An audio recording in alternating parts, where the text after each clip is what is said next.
right now, we're going to get back to the NFL talk because the huge trade this week is going to have ramifications on the entire NFL. And each week we talk fantasy football with our guy, Andy McNamara, is back for a fantasy football conversation.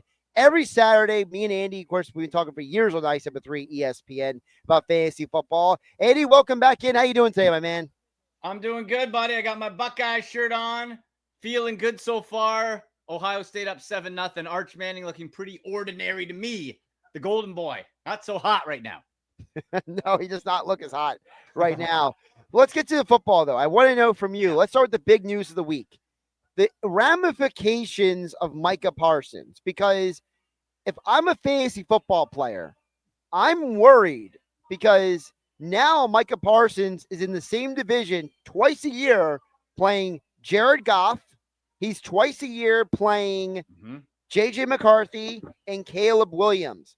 So for you as a fantasy football analyst, how do you look at the impact of Micah Parsons on those teams in the NFC North? It can't be ignored. And he's one of the very few players. Myles Garrett's another one. TJ Watt's another one where a single player on defense can really change the conversation, right? Can really change that. And so for the Packers defense that was already good, now has the chance to take that next step up.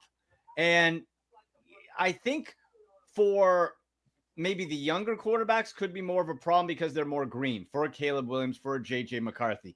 I think Jared Goff has seen enough to probably be able to navigate that to a degree, but you know, Parsons is a game wrecker, right? So it's definitely going to it's a knock against another knock against J.J. McCarthy when they play each other twice a year.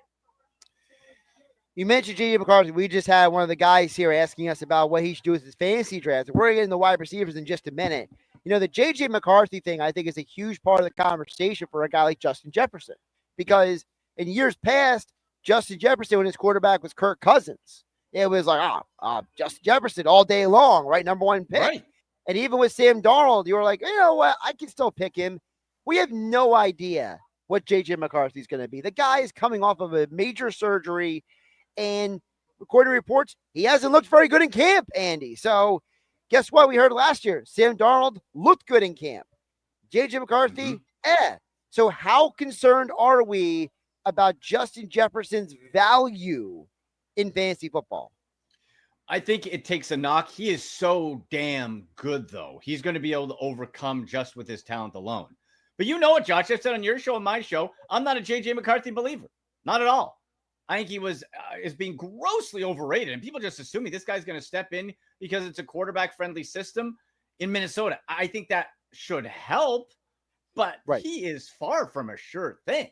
Like, I see him more as, I've said it, I've seen more of him as Mac Jones than Kirk Cousins even. Like, there's nothing special to me about J.J. McCarthy. Now, can a quarterback-friendly system help?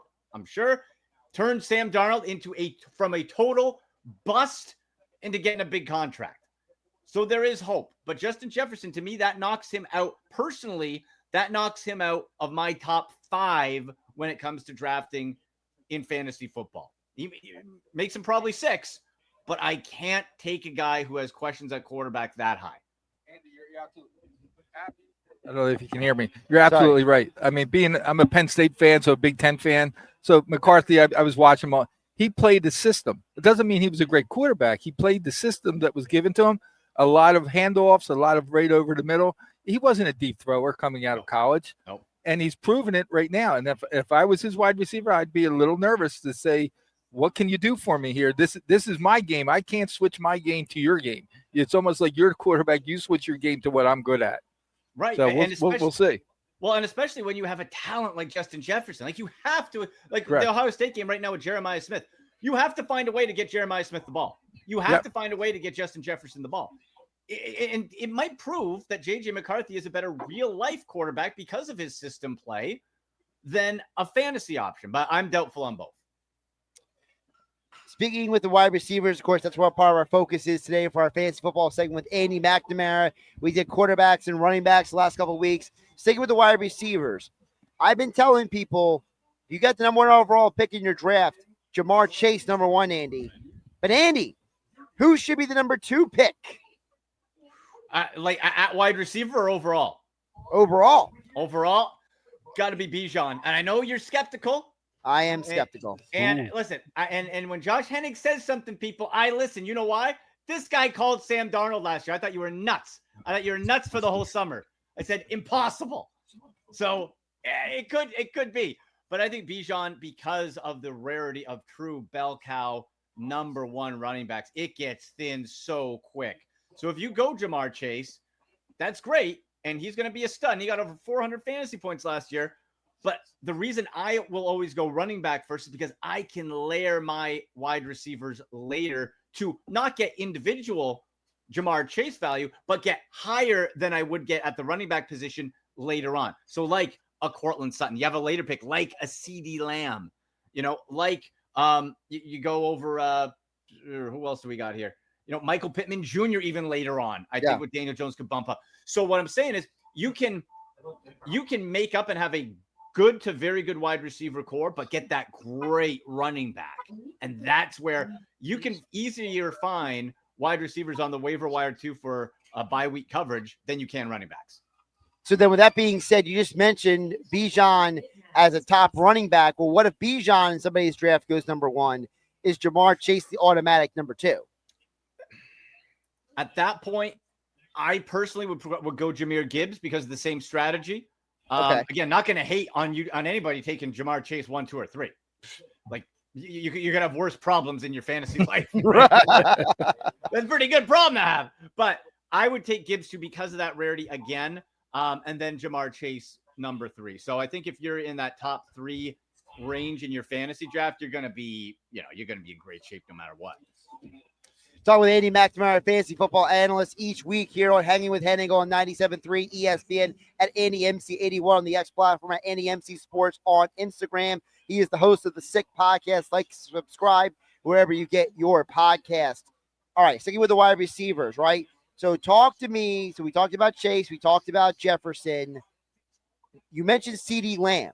There's a lot of questions about him because Dallas is going to have to basically outscore everybody now after the Micah Parsons trade. Yep. So does that elevate CD Lamb's value, or does George Pickens diminish CD Lamb's value? I still think George Pickens is going to self-destruct on himself. Like he's that's what we just talked about. We literally just talked about that. Oh, really? Yeah. I think, and you never know. Sometimes change of scenery works for guys, right? Like you look at Chris Carter back in the day. True. That's a good one. But we at least have reason to believe things don't go so good for George Pickens, probably going to self-destruct. So I think with the fact that you're going to have to throw a lot more because the defense, you almost have to take a little bit of like a junior version of the Cincinnati Bengals there, whose defense is way worse than Dallas's anyway. But the Bengals are going to have to throw. There's room for the Bengals, fantasy-wise, for Jamar Chase to eat, for T. Higgins to eat, for Andre Yisovich to eat, everybody to eat, right? Because you have to score all these points. So I think for the Cowboys, similar situation. And I'm feeling that Dak Prescott could be a sneaky top 10, and maybe it is number 10, fantasy quarterback play, getting back to that level if he can stay healthy because of that fact. And I think, if you want to wait on a quarterback, Dak Prescott, CJ Stroud, those could be two guys you could wait later on and could provide top 10 value. When you think about the top 10 value as well, I mentioned about the Cowboys having to score points. Another team that's scored a lot of points this year, Andy, you and I both know a lot of people are going to be curious about what a team like the Rams do. Stafford is a big question. Devontae Adams. No more Cooper Kupp with the Rams. Puka Nacua is still there. What is your take on those receivers?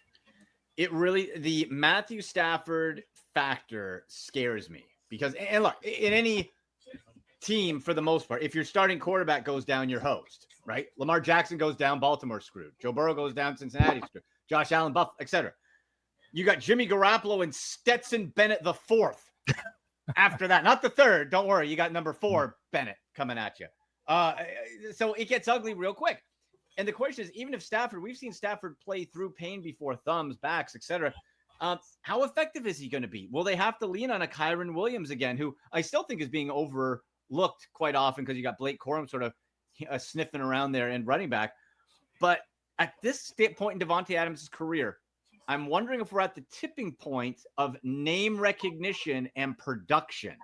That's where I'm starting to get a little nervous when it comes to Devontae Adams. So I'd put Adams and Puka probably in that next tier of wide receiver, but there's questions. I would say if you're going to draft them, could have great seasons, but you better try to backlayer that with maybe it's a Brian Thomas Jr. beforehand, or an Xavier Leggett even with Coker going out in Carolina, and a Michael Pittman, like I said. Those type of guys are ones you might want to watch. Even a Jerry Jeudy out of Cleveland.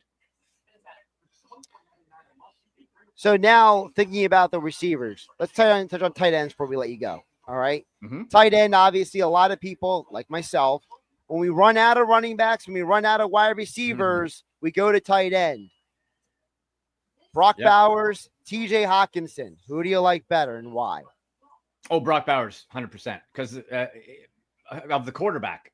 And like, I'm a Geno Smith's a Hall of Famer, but do I trust Geno Smith with Pete Carroll over JJ McCarthy? Hell yes. 100%. Because I don't know what JJ McCarthy is going to do in the pros. I know what Geno Smith with Pete Carroll is going to do. Right. We've seen it. We know it. And it can be productive. Also, you have to look. I always say in fantasy football, opportunities equal success. Who's going to have more opportunities? Brock Bowers, who the top wide receiver in LA is Jacoby Myers, who's like a 3 and on a horrible New England team, and Ashton Giente. Those are your two guys. And with the Raiders, those are your playmakers. Compared to Minnesota, Adam Thielen coming back. What is he?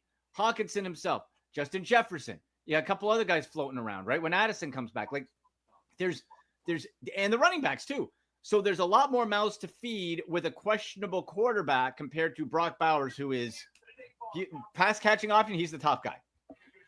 Like, that's just how it's going to be. So there's no doubt. Got a sleeper or two for you too, if you want to hear about that. Yes, absolutely. Go for it.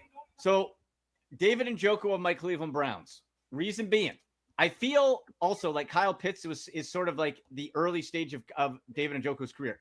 Talent coming out of everywhere, but inconsistent. The difference is David Njoku, I will use the word giddy with excitement with Joe Flacco. Because for the 5 games David Njoku played with Joe Flacco in 2023, best of David Njoku's career. He is attached at the hip with him, linking arms during national anthems, riding in golf carts with them.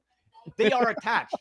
David Njoku is a guy you can wait on, and he's right now typically around the 7th tight end taken.